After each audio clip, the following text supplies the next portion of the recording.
For the better part of a decade, the answer has been pretty clear. If you were building a big, scalable system, you're using microservices. It just was the way, the default path. Everybody from tiny startups to giants like Netflix and Uber, they all went down this road. But lately, a few really high-profile stories have kicked off a serious debate, and it's making a lot of us ask, did we get it all wrong? Let's dig in and figure out what's really going on here. And look, this isn't just some random opinion from the sidelines. This is David Heinemeier Hansson, the guy who created Ruby on Rails. When someone like that starts throwing around terms like zombie architecture, you know the whole conversation has shifted. This is more than just a tech debate now. It's a real challenge to the way we've been building software for years. Okay, but before we start tearing it all down, let's be fair. We didn't just jump on this bandwagon for no reason. There were some incredibly powerful, really compelling reasons that promised to solve the very real headaches we were having with big, clunky monoliths. And what's so interesting is that this whole vision was a direct response to that tangled mess of the monolith. I mean, we were all sick of these month-long release cycles, right? We wanted small, autonomous teams that could own their service from start to finish. We absolutely had to be able to scale the payment service without scaling the user profile service right along with it. This whole promise of speed, autonomy, and resilience. It was incredibly appealing. It's why so many of us bought in, hook, line, and sinker. And then this story broke, and it came from Amazon, of all places. I mean, they were one of the pioneers of microservices. A team at Prime Video, their huge streaming service, went public with how they moved a mission-critical system away from microservices and back to a monolith. This wasn't some small refactor. This was a complete 180, a full architectural reversal that sent shockwaves through the entire industry. So this is where the rubber really meets the road. On the left, you see the theory, the promise of microservices. But on the right, you see what the Prime Video team actually ran into with their audio and video monitoring service. Instead of that beautiful independent scaling, they slammed into a hard scaling limit at just 5% of the load they needed. Instead of efficiency, they were staring down the barrel of huge operational costs and a system so complicated it was actually becoming fragile. And this picture, it says it all. On the left, that's the before. It's a distributed, serverless system using AWS step functions to kind of glue all the different services together. Then, on the right, you have the after. A single, consolidated application running on Amazon ECS.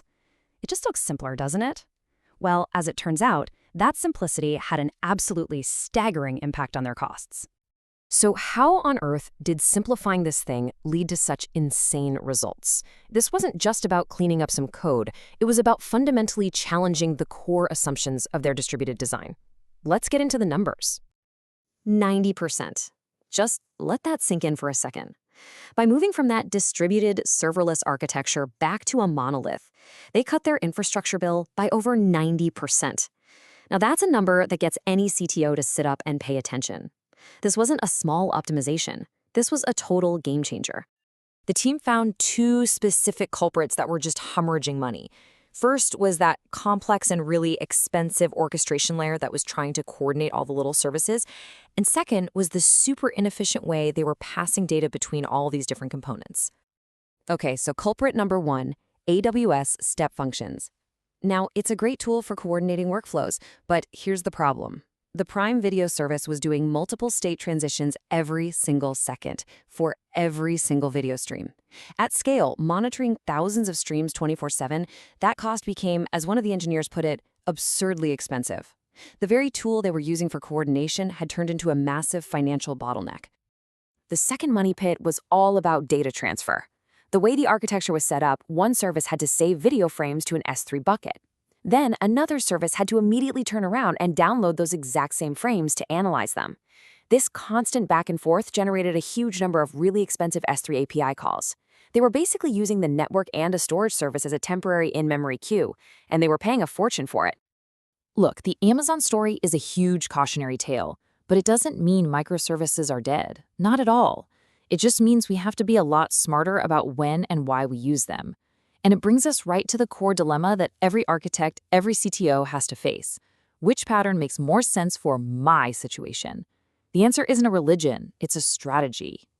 And who better to back this up than Amazon's own CTO, Werner Vogels? He actually weighed in right after the Prime Video article went viral, and his point is just spot on. Architecture isn't about being dogmatic. It's about picking the right tool for the job you have right now and then having the guts to change your mind when the facts on the ground change. It's all about pragmatism over purity. So let's make this really practical. Think of this as a cheat sheet. On the left, a monolith often makes a ton of sense. If you're a small team, a startup, you need to move fast, or your application has one big, coherent business flow, a monolith is probably your friend. Now, on the right, you see where microservices start to shine. Huge organizations, really complex systems with clear boundaries, situations where you need to isolate a specific performance hotspot, or when you absolutely have to split up work across many different teams.